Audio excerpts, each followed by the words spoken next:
for this day, for this time which you have given me. प्रभु, हम आपका धन्यवाद करते हैं इस समय के लिए, इस दिन के लिए जो आपने हमें दिया। I thank you, Lord, for this meeting. प्रभु, मैं आपका धन्यवाद करता हूँ इस सभा के लिए। Lord, whatever word which has been sown into the lives of your people, Lord, I cover that seed in your blood, Lord. प्रभु, जो वचन आपके लोगों के हृदय में बोया जाए, मैं उसे यीशु के लहू में कवर करता हूँ। Lord, let them walk in you, Lord, till the end. प्रभु, मैं आप में चलूं अपने मार्ग पर उसे पूरा करने को। Lord, I thank you for this day. प्रभु, आज के दिन के लिए धन्यवाद करते हैं।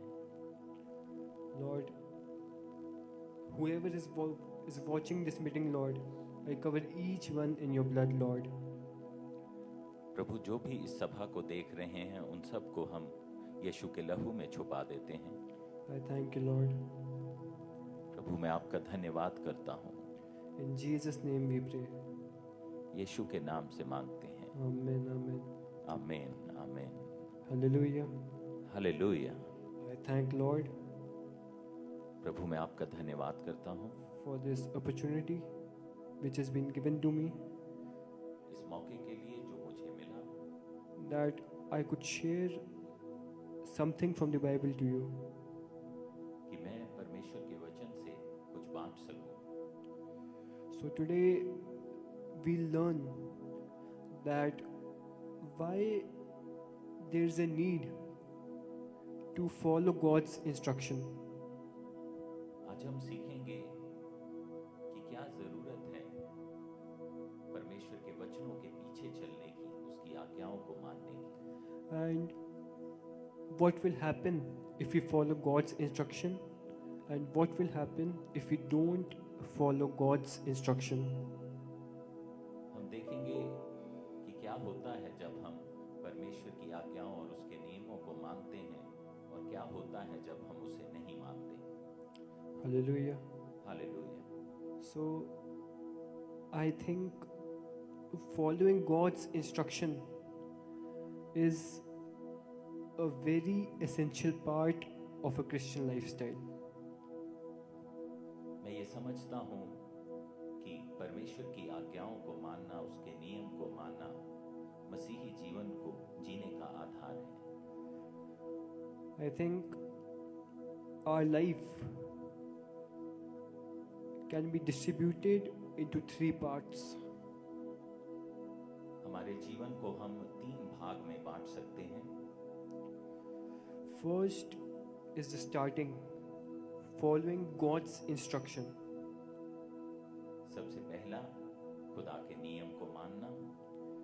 Second, staying firm in God's instruction, in God's word. और दूसरा परमेश्वर के वचन में खड़े रहना। And the third is the reward which you get for following God's instruction. और तीसरा उस इनाम को पाना जब आप परमेश्वर के नियमों में खड़े रहते हैं। So God has distributed this into three parts. सो परमेश्वर के अनुसार ये 3 भागों में वितरित है। And the middle one is the main part. और जो मध्य में है वो सबसे जरूरी है। Staying firm in God's word परमेश्वर के वचन में स्थिरता के साथ खड़े रहना and following God's instruction. और प्रभु के नियमों को मानते रहना। I would like to give you an example. मैं आपको एक उदाहरण देना चाहूँगा। I would like you to read Joshua chapter 6. हम पढ़ेंगे यहोशू 6वां अध्याय।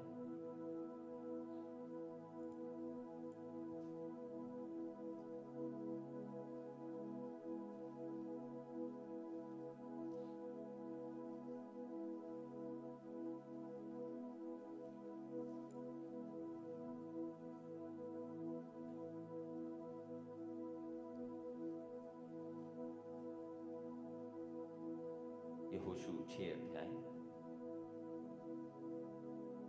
we'll read. Push in Hindi. यरीहो के सब फाटक इस्राएलियों के डर के मारे लगातार बंद रहे और कोई बाहर भीतर आने जाने नहीं पाता था। फिर यहोवा ने यहोशू से कहा, सुन, मैं यरीहो को उसके राजा और शीरवीरों समेत तेरे वश में कर देता हूँ। इसलिए तुम में जितने योद्धा हैं नगर को घेर लें और उस नगर के चारों ओर एक बार घूम आए और 6 दिन तक ऐसा ही किया करना। और 7 याजक संदूक के आगे आगे मेढ़ों के सींगों के 7 नरसिंगे लिए हुए चले। फिर 7वें दिन तुम नगर के चारों ओर 7 बार घूमना और याजक भी नरसिंगे फूंकते चले। Hallelujah.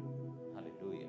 So we see here about the gates of Jericho. यहाँ हम देखते हैं यरीहो की दीवारों, उसके दरवाजों के विषय में। Here we read in the first verse, it's written, now the gates of Jericho were securely barred because of the Israelites. No one went out and no one came in. यहाँ हम देखते हैं कि यरीहो के सारे फाटक इजरायलियों के डर के मारे लगातार बंद रहे और कोई बाहर या भीतर आने जाने नहीं पाता था। Then the Lord said to Joshua, see, I have delivered Jericho into your hands. और यहोवा परमेश्वर ने यहोशू से कहा कि देख, मैंने यरीहो को तेरे वश में कर दिया है। March around the city once with all the armed men. So we see here that God is giving them instructions. और यहाँ हम देखते हैं कि परमेश्वर यहोशू को वो आज्ञाएं, वो नियम दे रहा है, इंस्ट्रक्शंस दे रहा है। We all know how difficult it was for the Israelites to conquer the city. यहाँ हम देखते हैं कि इजरायलियों के लिए ये एक कठिन बात थी। You know, by seeing the walls of Jericho, anybody could get scared and think that how can we conquer such a great city. यरीहो की दीवारें इतनी मजबूत और बड़ी थी कि उसे देखकर कोई भी सोच में पड़ जाता कि हम इसे किस रीति से जीतेंगे और ये कैसे टूटेंगी। But they believed in God. लेकिन उन्होंने परमेश्वर पर विश्वास रखा। So we see here in Joshua chapter 6 that God is giving them instructions.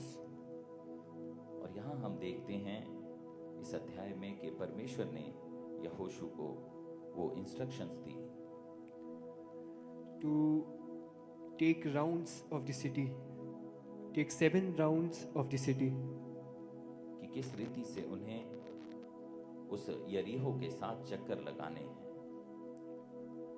And we read on in verse 15, on the 7th day they got up at daybreak and marched around the city 7 times in the same manner, except that on that day they circled the city 7 times.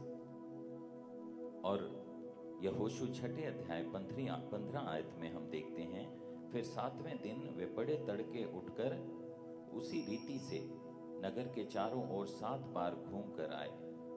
केवल उसी दिन वे 7 बार घूमे। Hallelujah. Hallelujah. So we see that after following God's instruction, और यहाँ हम देखते हैं कि परमेश्वर की आज्ञा को मानने के बाद how the city was given into their hands. वो नगर किस रीति से यहोशू इजरायलियों के हाथ में कर दिया गया। Hallelujah. Hallelujah. So we see here that God told them that to keep faith and charge on the city. यहाँ हम देखते हैं कि परमेश्वर ने उन्हें आज्ञा दी कि वो किस रीति से चक्कर लगाएं और अपने विश्वास को बनाए रखें। And we see when they kept their faith and charged on the city, और God, God gave the city into their hands. और यहाँ हम देखते हैं कि जब उन्होंने विश्वास रखा और उस नगर पर चढ़ाई की तो उन्होंने जय पाई। Hallelujah. Hallelujah. So we see that following God's instruction यहाँ हम देखते हैं कि परमेश्वर की आज्ञा को मानना brings us victory. हमारे लिए जय को लेकर आता है। Hallelujah. Hallelujah. So if you're following God's instruction, अगर हम परमेश्वर के नियम और आज्ञाओं को मान रहे हैं, don't worry. A time will come when impossible will become possible. आप बिल्कुल चिंता न करें, समय आएगा जब हर असंभव संभव हो जाएगा। The victory will fall into your hands. जीत आपकी होगी। Hallelujah. Hallelujah. I would like you to read 1 Kings chapter 2 verse 3. 1 Kings.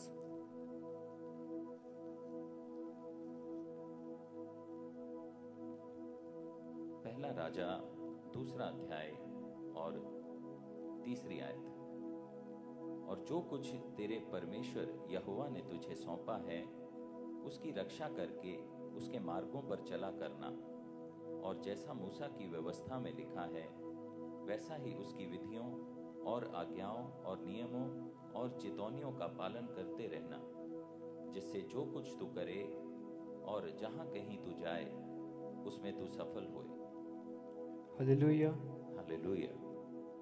Here we see that God is again giving them instruction. और यहाँ इस आयत में भी हम देखते हैं कि परमेश्वर अपने लोगों को अपने नियम और आज्ञाओं के विषय में बताता है। In English, it's written, "Observe what the Lord your God requires. Walk in obedience to Him and keep His decrees and commands, His laws and regulations, as written in the law of Moses." So here we see that God tells them to follow the instructions which He has given to them. और यहाँ परमेश्वर अपने लोगों से चाहता है कि जो आज्ञाएं नियम परमेश्वर ने उन्हें दिए हैं उसके लोग उसे माने। So today people think that nothing will happen if we follow God's instruction. They do not take God's instruction seriously. और आज बहुत से लोग इस रीति से चलते हैं कि वो परमेश्वर की आज्ञाओं की गंभीरता को नहीं जानते। And then they face, if something is happening wrong with them. और वो उसका सामना करते हैं आज्ञाओं का विरोध करके। Hallelujah. Sometimes people, they first they do not follow God's instruction. बहुत से लोग पहले परमेश्वर की आज्ञाओं को नहीं मानते। They take God's instruction, like this only. They do not take God's instruction seriously. वो परमेश्वर की आज्ञाओं को बहुत सामान्य जानते हैं, उसे गंभीरता से नहीं लेते। And then when